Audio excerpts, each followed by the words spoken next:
صبا اظہر صاحب نے سوال کیا ہے، جی صبا، یہ پوچھ رہی ہیں باطن کی آنکھ کیسے کھلتی ہے؟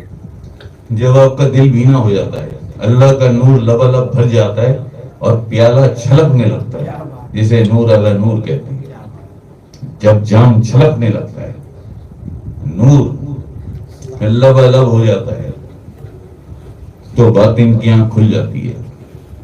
جی باطن جی کی شاہ آنکھ. صاحب. دل بینا بھی کر خدا سے طلب، آنکھ کا نور دل کا نور نہیں، اللہ کے نور سے آپ کے قلب کی آنکھیں کھلتی ہیں، یعنی آپ کا قلب، آپ کا دل بینا ہو جاتا ہے. کیسے؟ اللہ کے نور سے. اب اللہ کا نور کیسے ہے؟ اللہ کی ذکر سے، مرشد کی صحبت سے. جی ایسا ہی ہے. تو صبا اس طرح باطن کی آنکھ کھلتی ہے. یہ کل پرسوں میں نہیں ہو جاتا ہے سر، ایسا نہیں ہے کل پرسوں میں ہو جائے گا. وقت لگتا ہے، وقت لگتا ہے. روحانیت کی بھٹی میں بار بار گرنا پڑتا ہے، بار بار نکلنا پڑتا ہے. مرشد بار بار دھکا دے کے گرا دیتا ہے اور پھر خود ہی ہاتھ تھام کر باہر نکالتا ہے.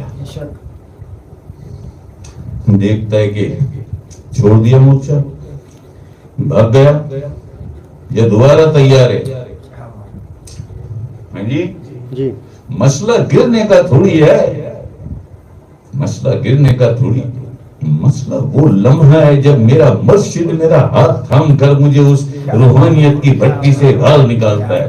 یہ ہے وہ لمحے جو میری زندگی کا، جو میرے ظاہر اور باطن کا سرمایہ ہے، کہ جب میرا مرشد میرا ہاتھ تھام کر مجھے اس روحانیت کی بھٹی سے باہر نکالتا ہے.